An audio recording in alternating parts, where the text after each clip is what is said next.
ao longo do Evangelho de João e hoje nós vamos tratar do capítulo 5.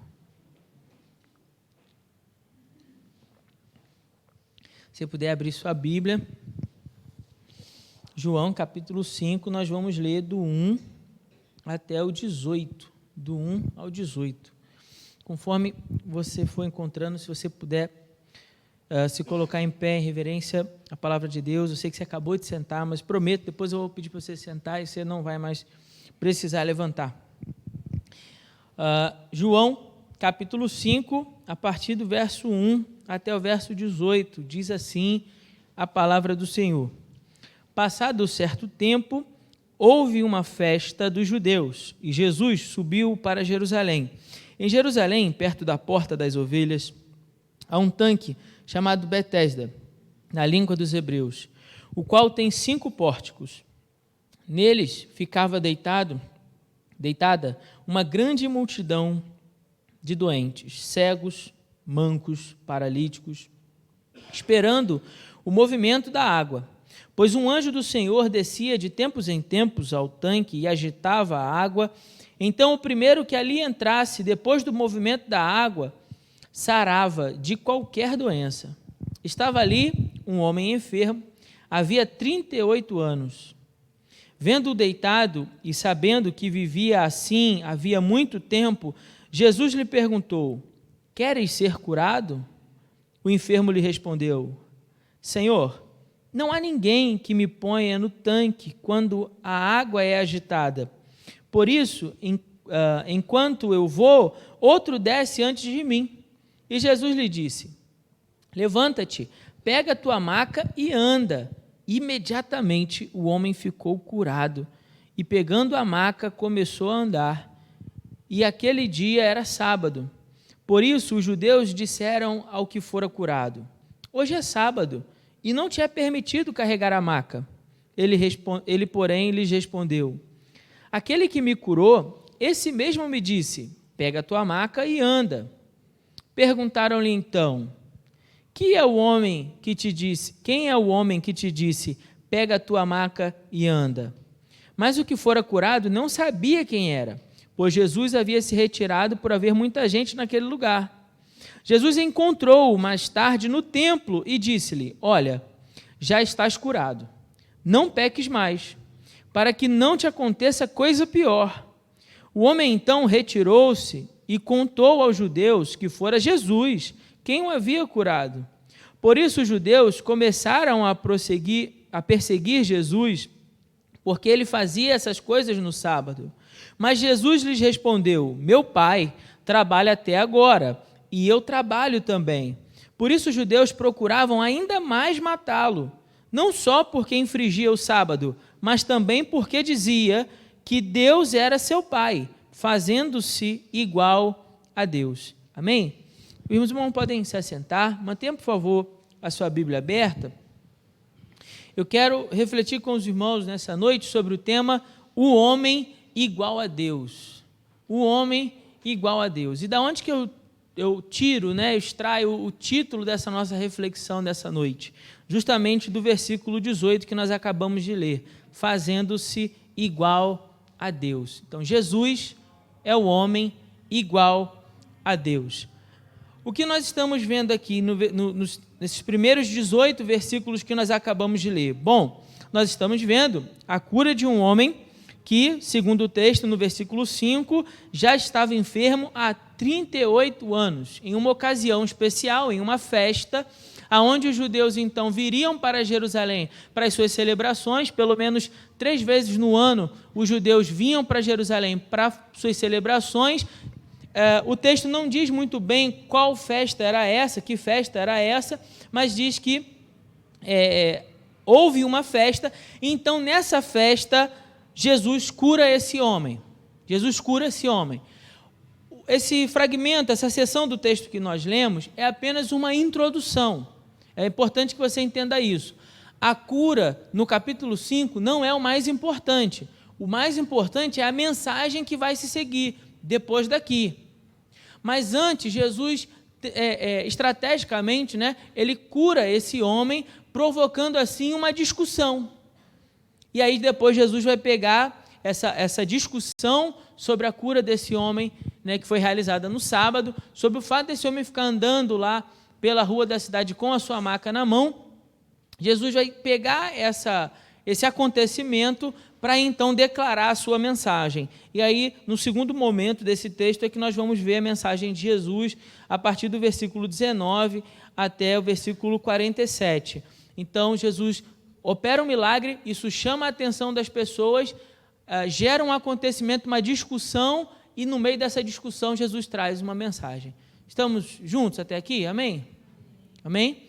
Tá, então, entendido isso, é importante porque João, quando ele relata o seu evangelho, ele não descreve muitos milagres de Jesus. Na verdade, ele escolhe alguns como sinais para provar que Jesus é Deus. Lembra disso? O objetivo de João é nos mostrar que Jesus é Deus. E ele vai relatar esses milagres com esse objetivo. Então, o objetivo de João é registrar que Jesus é Deus. Eu entendo isso e entendo essa cura. Por que essa cura? Por que essa cura é significativa para João? Esse vai ser o nosso exercício aqui hoje, tentar compreender isso. Por que no meio de tantas pessoas que estavam ali naquele tanque doentes, porque o texto diz isso, que naquele tanque tinham muitas pessoas, Jesus escolhe justamente esse homem, cura esse homem. Então, Jesus tem uma intenção com isso. Ao longo do texto, nós vemos um homem que não podia fazer nada por ele mesmo, certo? Ele estava ali doente, já tinha 38 anos. Se ele tivesse poder por ele mesmo, ele já tinha resolvido o seu problema, sim? Concorda comigo? Se ele tivesse poder nele, ele já tinha resolvido o problema dele. Mas ele não tinha poder para resolver o seu problema. Então, ele vai até o tanque. Lá tem uma multidão de pessoas também doentes, e no meio de todos aqueles doentes, ali ele recebe a cura de Jesus, revelando assim o poder salvador de Jesus, o poder salvador de Jesus. Mas também no ato da cura, nós vemos duas coisas importantes para entender esse texto. No ato da cura, nós vemos a bondade de Jesus, a graça de Deus, que alcançou aquele homem. Aquele homem não podia pagar pelaquela cura. Aquele homem não tinha poder nele mesmo para resolver o seu problema. Tinham outras pessoas ali. Por que Jesus não escolheu nenhum dos outros? Mas é um ato totalmente da graça de Deus, o fato de Jesus ter ido diretamente àquele homem. Ele escolhe aquele homem dentre os outros doentes e realiza nele um ato de bondade. Ele cura aquele homem. Mas também no mesmo texto nós vemos registrado a severidade de Deus. Por que a severidade de Deus? Note comigo que no versículo 14, a Bíblia vai dizer que Jesus o encontrou. Se Jesus o encontrou, é porque ele estava procurando. Então Jesus o procura, o encontra e diz para ele, mais tarde no templo, olha, já estás curado. Não peques mais para que não te aconteça coisa pior. Então, nesse versículo, nós vemos também a severidade de Deus ali, de Jesus, advertindo aquele homem para que ele, então, não voltasse aos pecados cometidos, aos mesmos pecados que o levaram a ficar doente. Não se trata aqui daquele homem deixar de ser um pecador, porque a natureza pecadora sempre estará no homem até o dia dele ser transformado quando Cristo Jesus voltar. Então, é claro que aquele homem cometeria pecados, mas o que Jesus quer dizer no versículo 14 é para que aquele homem não voltasse à prática do pecado que há 38 anos atrás havia feito com que Deus o punisse e por conta dessa severidade de Deus ele ficou doente. Deu para entender isso? O texto não está dizendo para nós, a gente não pode construir aqui um ensino, uma doutrina, né, para dizer assim, ó, por causa desse texto, então, isso quer dizer que toda doença é Deus punindo. O texto não nos dá fundamentação para isso. Mas o texto nos dá a entender que há doenças, há enfermidades que também são fruto da punição de Deus. Deu para entender? Eu vou repetir, se você não pegou, preste atenção comigo. O texto não está dizendo que toda doença é fruto do pecado. É Deus punindo o pecado. Está certo? Não está dizendo isso. Mas o texto está dizendo, e isso não dá para negar, que há doenças em que são fruto do castigo e da severidade de Deus por culpa do pecado.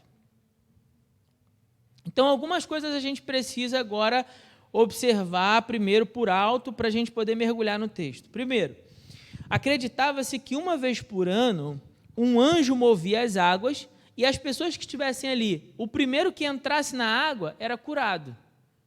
Então, uma vez por ano acontecia um milagre. O texto não nos faz saber se isso era verdade, tá certo? Você vai reparar aí na sua Bíblia, lá no versículo 3, no finalzinho do versículo 3, aparece um colchete, antes da palavra esperando o movimento das águas. Está vendo aí na sua Bíblia? Versículo 3 no final, um colchetes aí, em algumas traduções, né? Aí vem o final do versículo 3, esperando o movimento da água, pois um anjo do Senhor descia de tempos em tempos no tanque e agitava a água. Então o primeiro que ali entrasse, depois do movimento da água, sarava de qualquer doença, fecha o colchete. O que isso quer dizer, pastor? Que eu não entendi nada. Calma. Quando a tradução aparece com colchete, quer dizer que não, esse fragmento do texto não foi encontrado em todos os manuscritos. Não foi encontrado em todos, apenas em alguns. Pastor, então o que você está dizendo? Que o copista deturpou a palavra de Deus? Não estou dizendo isso. Estou dizendo que o copista tentou explicar o fenômeno do porquê que aquelas pessoas ficavam ali. Isso não apareceu em todos os pergaminhos. Mas isso não nos atrapalha de entender o texto, por quê? Porque no versículo 7, e aí não tem colchete, você vai reparar na sua Bíblia, não tem colchete nenhum, no versículo 7, o próprio enfermo explica por que ele está ali. Ele diz assim, o enfermo lhe respondeu, Senhor, não há ninguém que me ponha no tanque quando a água é agitada. Por isso, enquanto eu vou, outro desce antes de mim. Então, o próprio enfermo explica, né, a crença que existia em volta daquele acontecimento ali. Aquela superstição, melhor dizendo. A palavra talvez seja essa. Aquela superstição. Isso não afeta o texto, tá bom? Só para você não ficar com uma pulga aí atrás da orelha, uma dúvida, apenas 0,5% na hora de uma tradução bíblica, porque é feita por um colegiado de tradutores, apresenta algum detalhe como esse aqui. Então, isso é raro, mas que não afeta o entendimento do texto, tá bom? Por isso a gente pode dizer que a Bíblia é inerrante, não há erros, tá certo? Só para fechar parênteses, para a gente não ficar talvez você ficar com uma dúvida aí de se tem erro na Escritura.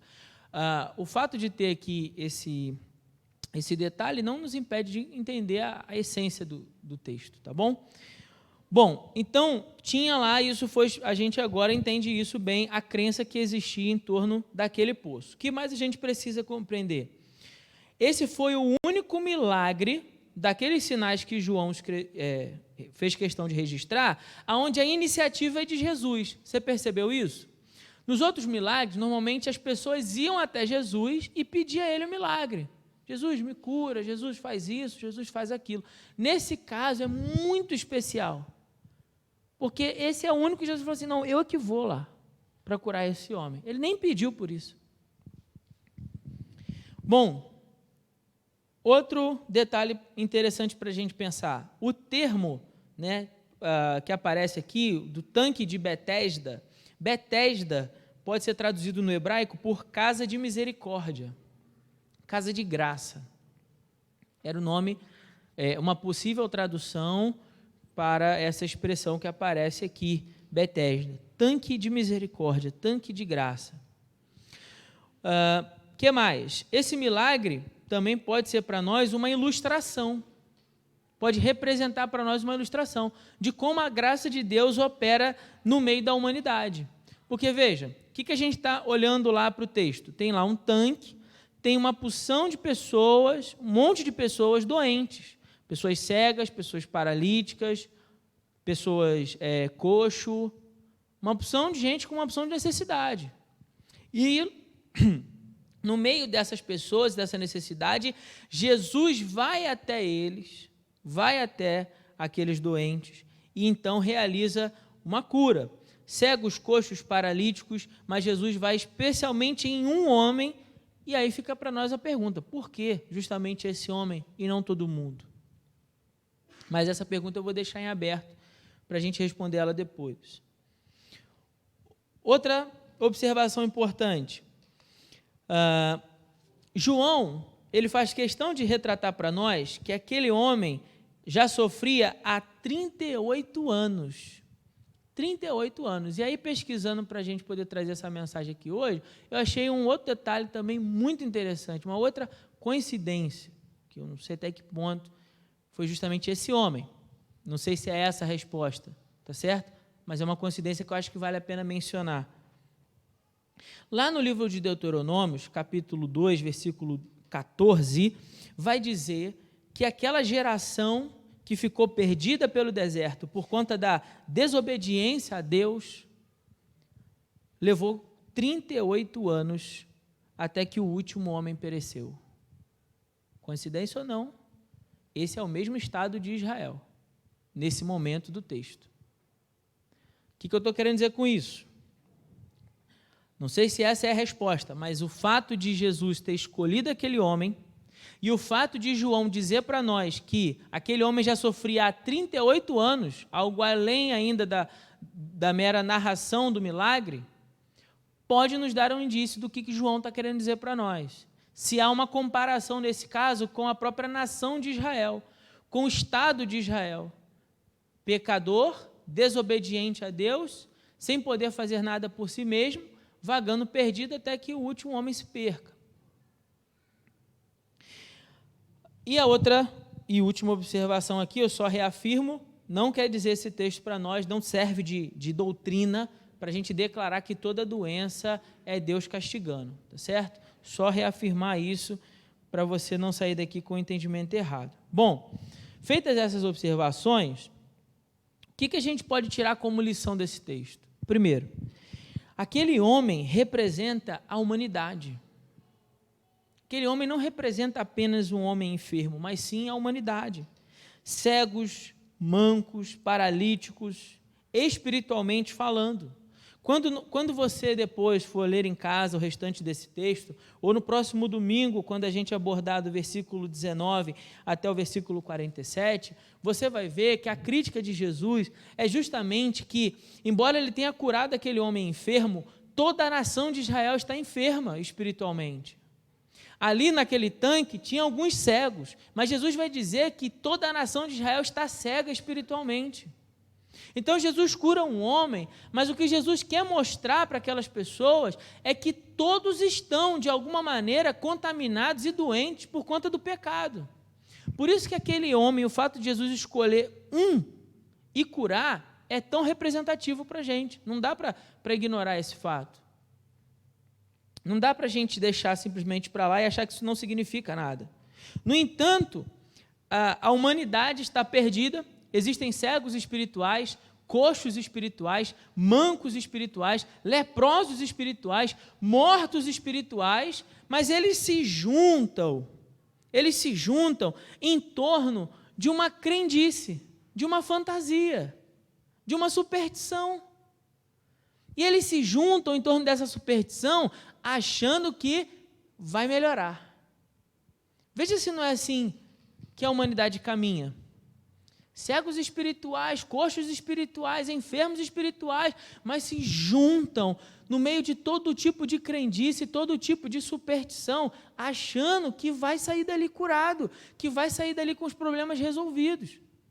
Quantos de nós, antes de conhecermos a Jesus, também não nos dobramos a esse tipo de crendice, a esse tipo de falsa esperança, a esse tipo de superstição, na esperança de que isso pudesse resolver os nossos problemas. Não sei se você também, quando pequeno, né, no meu caso, quando criança, né, meu pai ia me levar na benzedeira, na rezadeira, para passar lá um monte de folha, de não sei o quê, e toma banho disso, toma banho daquilo, e faz isso e aquilo outro, que aí vai resolver. Bom, nada disso pode nos salvar. Se você já foi, se você vai, nada disso pode lhe salvar. A humanidade caminha em torno dessas crendices porque tem a esperança ali que se subir a escadaria da penha de joelho vai obter a graça. É igualzinho aquelas pessoas doentes ali em torno daquele poço. Acredita que, de alguma maneira, o anjo vai vir, vai mexer a água, o primeiro que pular, sai dali agraciado. E quando nós deveríamos buscar o único e verdadeiro, o único que pode nos curar, o único que pode salvar o homem dos seus pecados, chamado Jesus de Nazaré. Quantas pessoas estão perdidas, irmãos, buscando todo tipo de superstição, porque elas não conhecem Jesus. Jesus é o único que pode nos curar. Jesus é o único que pode resolver os teus e os meus problemas. Jesus é o único que pode nos salvar. Não vai ser o banho de pipoca, pular 7 ondas na praia, colocar caroço de uva na carteira e todo tipo de crendice popular que tem por aí. Isso não vai resolver seus problemas, não. Aquele que pode resolver é Jesus de Nazaré. Você precisa buscar Ele. Busca Jesus. Lá no versículo 6 e 7, a graça de Deus é revelada em Jesus quando Ele vai até aquele homem, até aquela multidão de desesperados. Afinal de contas, quantos de nós iam querer se juntar àquele grupo?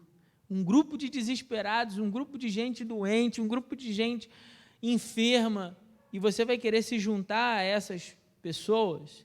Mas Jesus vai, porque Jesus é gracioso, porque Jesus oferece cura, oferece salvação, oferece restauração até o pior de nós, pecador. Jesus vai lá e oferece.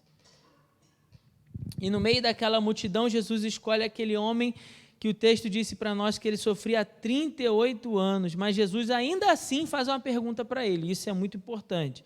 Veja aí no final do versículo 6. Aquele homem está sofrendo há 38 anos, diz o versículo 5. No versículo 6, Jesus pergunta: queres ser curado? Não parece meio sem sentido? Tem 38 anos que o homem sofre. Quer? Pode ser.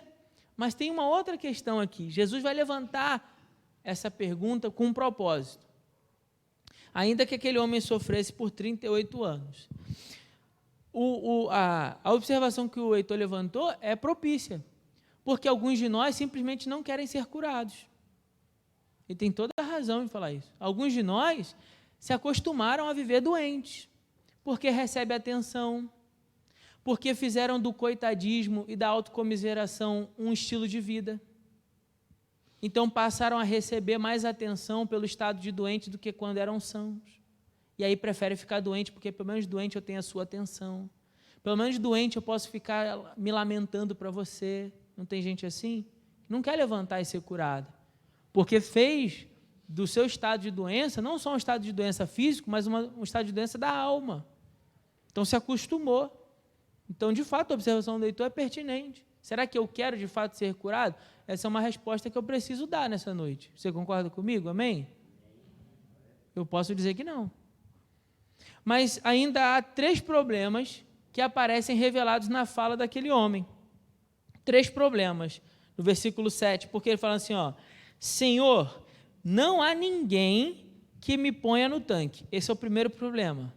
Quando ele fala assim, não há ninguém que me ponha no tanque, de quem é a culpa? A culpa são dos outros. A culpa é de alguém. Por quê? Porque eu não tenho ninguém para me pôr no tanque. Coitado de mim. Eu não tenho ninguém que me desça quando o anjo vem e agita as águas. Então, o primeiro problema que aquele homem faz... E note, ao invés de simplesmente dizer, sim, Senhor, quero ser curado. Acabou a conversa. Quer ser curado? Sim. Pronto. Acabou. É o que realmente importa, não é? Quero ser curado, eu quero mudar de vida, quero ser restaurado. Então respondo sim. Não, ele vai lá e começa a argumentar, vê se pode. E pior de tudo, tem muita gente que é assim, irmãos. Eu encontro muita gente no caminho que é assim.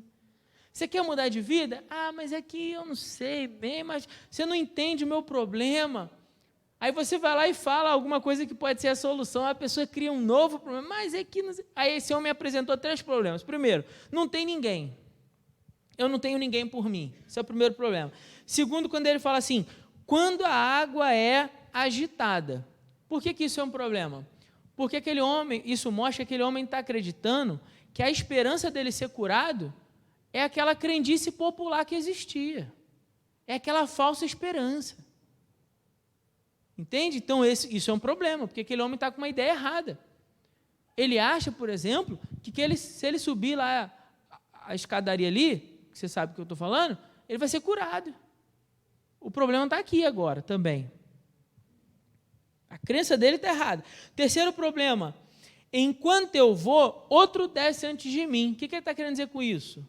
Jesus, é tanto egoísmo, as pessoas estão só querendo resolver seus problemas, que aí, quando um anjo agita, outro desce, ninguém está preocupado comigo. Ninguém dá atenção ao meu problema. É por isso que eu não sou curado. Está cheio de argumento, né? Está cheio de argumento para não ser curado, para não ter o seu problema resolvido. Ele podia só ter dito sim. Eu acho que ficava mais fácil.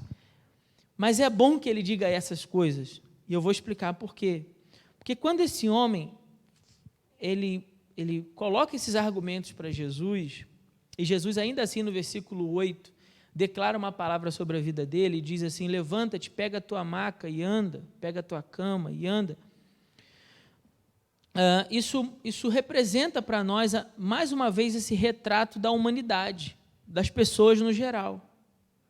E mostra ainda que aquele homem não estava só enfermo fisicamente, mas que a sua vontade também havia sido paralisada.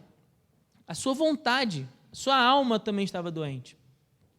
Não era só a enfermidade física, era agora uma enfermidade da alma. E além do corpo. E quando ele fala essas coisas para nós, isso nos mostra o quanto ele foi escolhido certo por Jesus. Porque agora ele representa toda a humanidade, sem dúvida. A humanidade está enferma por conta dos seus pecados, sim ou não? Mas as pessoas continuam reclamando do outro e atribuindo para o outro a sua condição. É assim ou não é? A pessoa está lá no pecado, mas ela coloca a culpa em alguém. Não, eu estou assim por causa de fulano, eu estou assim por causa de fulana. É porque você não conhece a minha história, pastor. Se você conhecesse a minha história, você ia saber que a culpa foi de... E aí ela coloca a culpa no outro. Nunca a culpa é dela mesma. A culpa é sempre do outro. É igual Adão. Foi pego no pecado, o que ele fala? A mulher que tu me deste. Aí a mulher, por que você fez isso? Foi a serpente. E a serpente? Meus alunos da classe já estão rindo. Eu faço essa piada sempre na nossa classe. Eu falo assim, e a serpente? A serpente não tinha para quem culpar. Teve que assumir a culpa. Né? E aí a gente continua até hoje achando que tudo é o diabo. Né?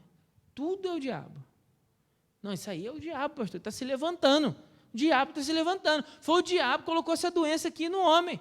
Ora, versículo 14 diz para nós algo importante. Nem toda doença é o diabo. Tem doença que é a sua desobediência mesmo. Sua desobediência. Mas vamos lá. E depois, essa mesma humanidade que agora... corrompida pelo pecado, enferma pelo pecado, reclamando do outro e atribuindo ao outro as suas culpas, se agarra a todo tipo de crendice e falsas esperanças, ao invés de buscar aquele que pode realmente curar, tanto o seu corpo como a sua alma. Por isso esse homem representa para nós a humanidade. E a resposta de Jesus aqui é fantástica. Eu não tinha percebido isso, eu já li esse texto várias vezes. Mas olha que interessante. Nós pegamos o versículo 7 e a gente destrinchou ele, certo? Mostrando três problemas.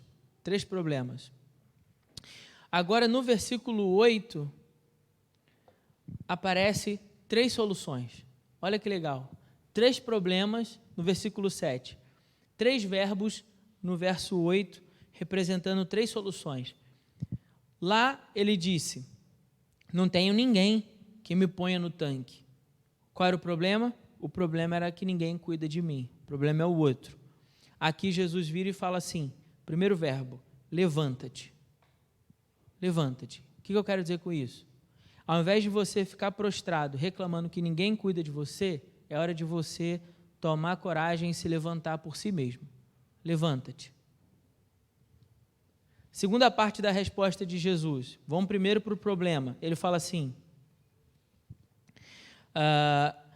enquanto eu vou, outro desce, querendo dizer que as pessoas eram egoístas, solucionavam seus problemas e ele acabava ficando novamente esquecido. Aí ele vira e fala assim: pega a tua maca.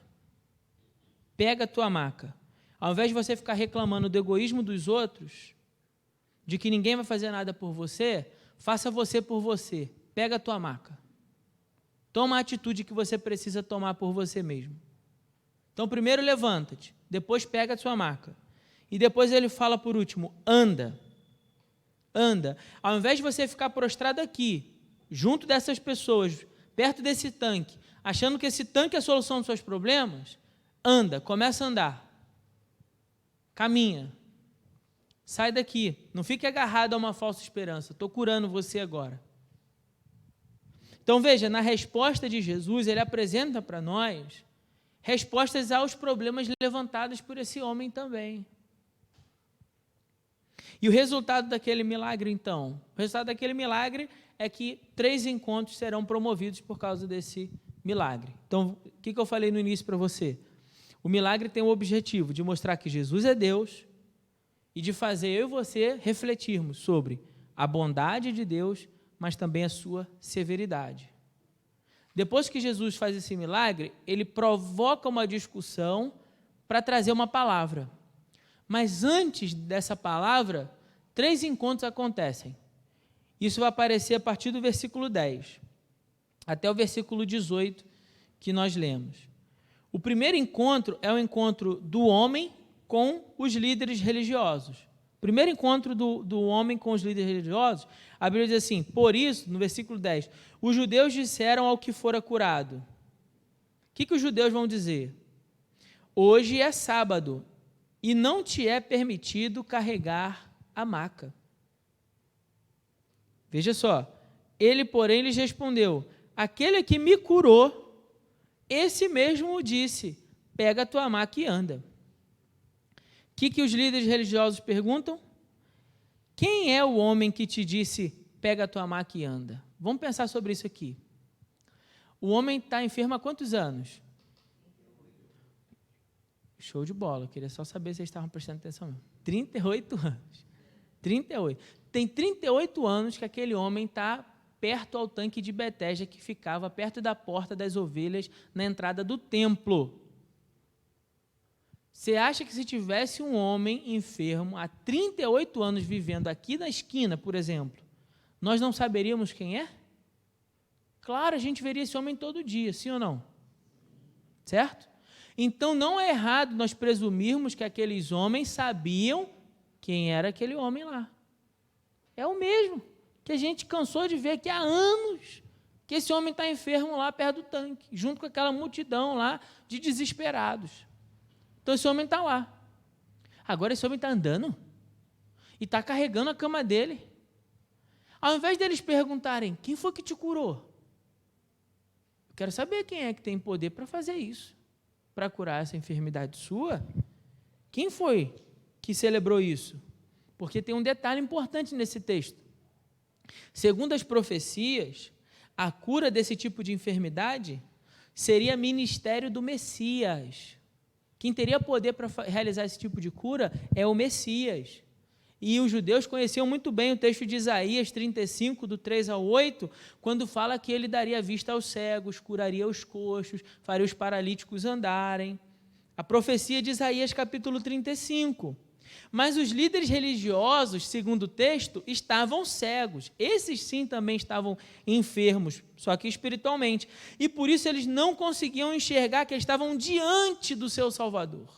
Jesus deixa isso claro no capítulo 5, só que é lá no final do capítulo, entre os versos 36 e o verso 40. Olha só o que diz: mas o testemunho que eu tenho é maior do que o de João, porque as obras que o Pai me concedeu realizar, essas mesmas obras que realizo, dão testemunho de que o Pai me enviou. Esses milagres que vocês veem, eles são a prova de que foi Deus que me enviou. E o Pai que me enviou, Ele mesmo tem dado testemunho de mim. Nunca ouviste a sua voz, nem viste a sua forma. E a sua palavra não permanece em vós, porque não credes naquele que me enviou, naquele que Ele enviou. Vós examinais as Escrituras, pois julgais ter nelas a vida eterna, e são elas que dão testemunho de mim, como eu disse aqui agora, Isaías capítulo 35, do 3 ao 8. O milagre que acabou de acontecer está lá, e eles conheciam isso. Isso era obra do Messias. Aí o versículo 40 vira e diz, mas não quereis vir a mim para terdes vida. Então o que Jesus está falando? Olha, esses homens estão tão cegos, que eu acabei de realizar uma cura, que é prova de que Deus me enviou, é prova de que eu sou o Messias, mas eles não conseguem enxergar. Aí, quando eles conversam com o homem nesse encontro, é por isso que eu estou chamando a sua atenção, eles estão mais preocupados com o cumprimento da lei, porque os escribas, ao escreverem o livro da tradição, eles listavam 39 trabalhos que não se poderia realizar no sábado.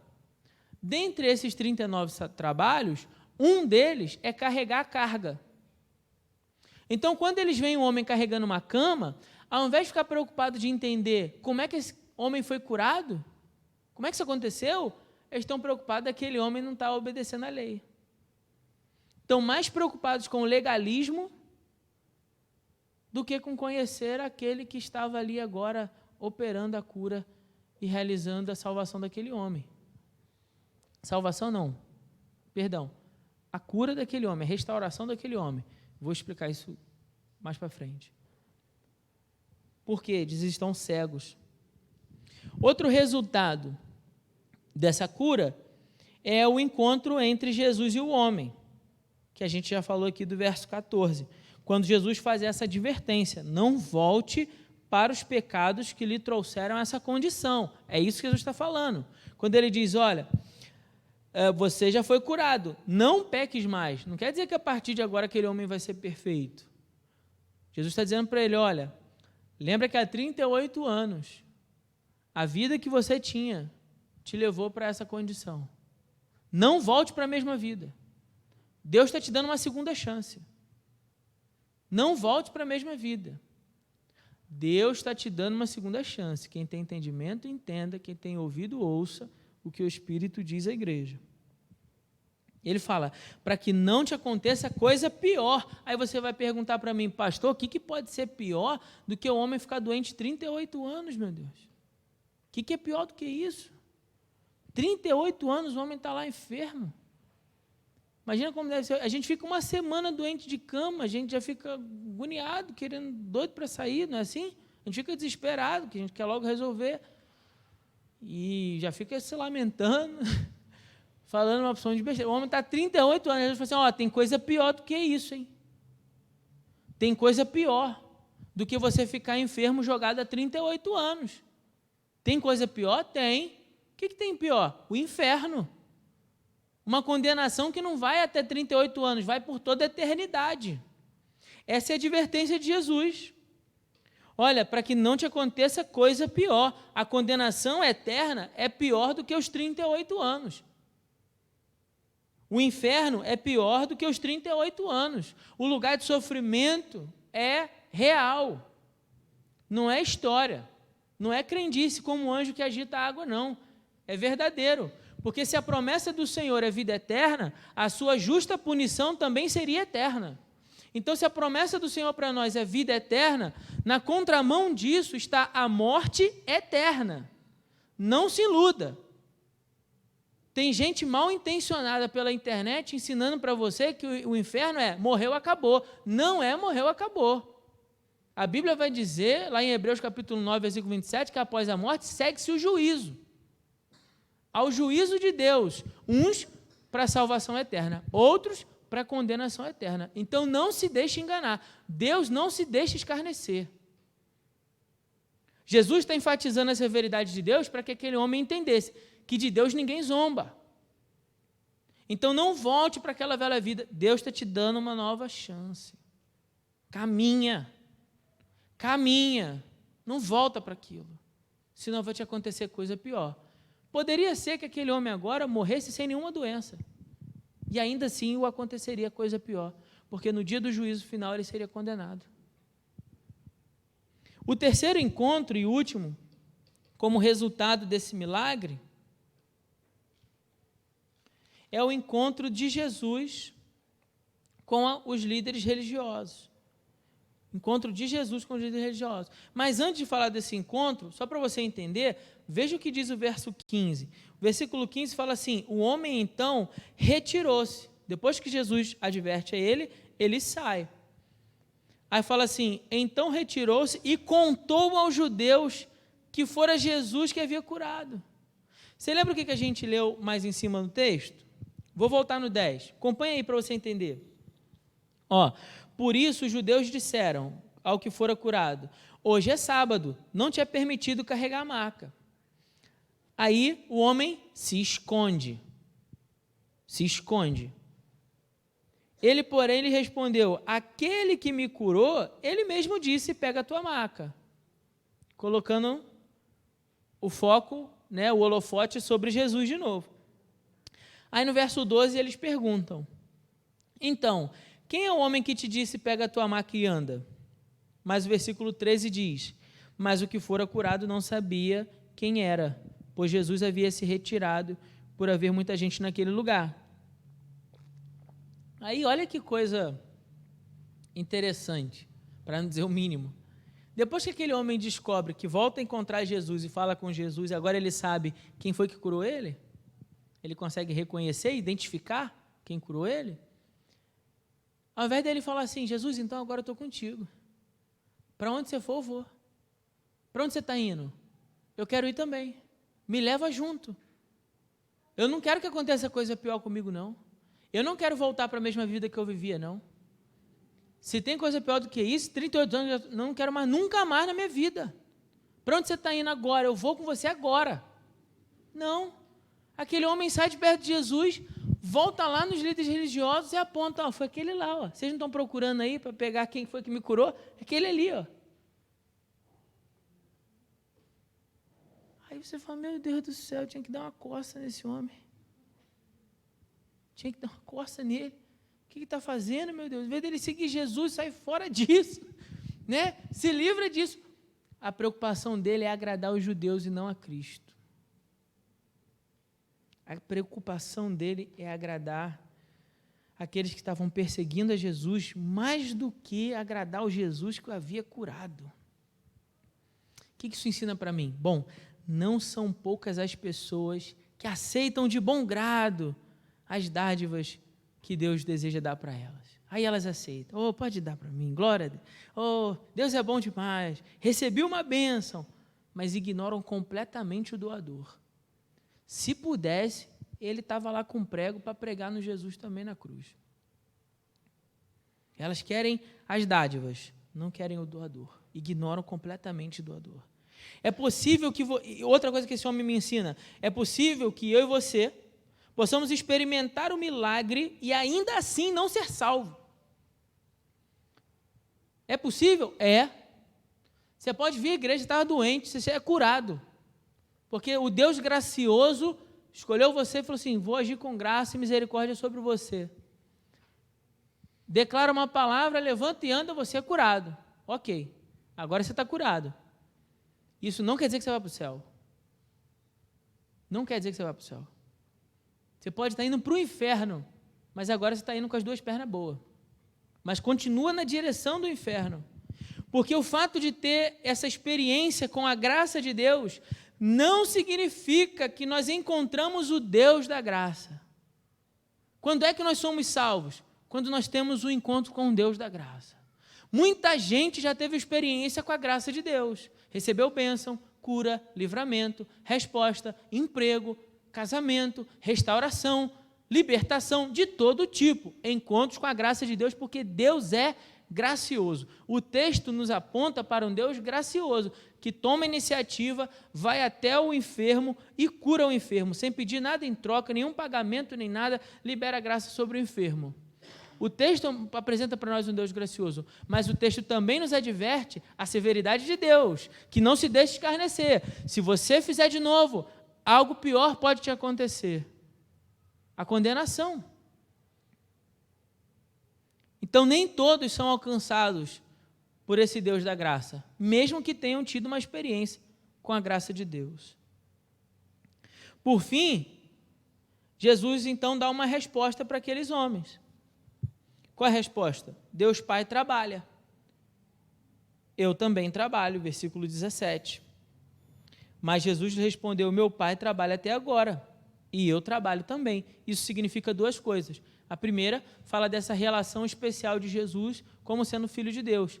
Mas nessa relação também aponta o fato de Jesus ser o Deus Filho, porque nesse momento ele se compara a Deus, ele se iguala a Deus, e os judeus entendem isso, no versículo 18 fala isso, fala que eles ficaram com raiva e queriam matar ainda mais Jesus, porque quando ele falou isso, ele estava se igualando a Deus, e de fato ele é Deus, ele é o Deus Filho, então ele está dizendo assim, Deus Pai trabalha, ele está errado de trabalhar no sábado? Vocês têm coragem aí de dizer que Deus está errado porque ele está trabalhando no sábado, está fazendo bem no sábado? Aí eles têm que ficar quietos, não tem o que dizer. Aí ele vira e diz assim, então, se o Deus Pai trabalha, eu também trabalho, o Deus Filho também trabalha. Aí eles se escandalizam. Opa, então você está se colocando como se você fosse Deus, mas, irmãos, aqueles homens estavam cegos espiritualmente. E isso me ensina que é preciso sair da cegueira que nos impede de enxergar que só Jesus pode nos salvar. É preciso sair da cegueira que nos impede de enxergar que só Jesus pode nos livrar da condenação e do pecado. É preciso sair da cegueira que nos impede de enxergar que Jesus é Deus, que Jesus tem poder para curar, que Jesus tem poder para salvar. É preciso sair da cegueira que nos impede de considerar tanto a bondade de Deus, quando age com graça sobre nós, como também a sua severidade. Porque de Deus ninguém zomba. E Deus também é o Deus que abençoa, mas que também pune e castiga o pecador. E depois de considerar tanto a bondade de Deus como a severidade de Deus, tomaram uma decisão de não viver uma vida querendo agradar os outros, mas viver uma vida querendo permanecer ao lado de Jesus. Porque se eu considero a bondade que Deus agiu comigo quando me curou, e considero a severidade de Deus quando Ele me advertiu, eu preciso agora tomar uma decisão, de que eu não vou viver para agradar ninguém, não. Eu vou viver para agradar aquele que me curou, me restaurou, me deu uma nova chance. Você tem duas opções. Você tem duas escolhas. Escolhe a vida, pois, para que viva. Bom, eu espero que o Senhor possa tocar o seu coração com essa palavra, que no nome de Jesus, toda a crendice, os misticismos, as superstições que existem por aí, possam ser desfeitas da sua cabeça, da sua mente, se você ainda acredita nessas coisas, né? Que se bater 3 vezes na madeira, se deixar a Bíblia aberta no Salmo 90, quem salva é Jesus, quem liberta é Jesus, quem cura é Jesus, você precisa é de Jesus, amém? Você precisa é dele, ele tem poder para te curar, e se ele já te curou, te deu uma chance, não desperdiça isso não, se agarra a essa nova vida, se agarra a essa nova vida, abraça essa nova vida, não desperdiça isso, em nome de Jesus, amém?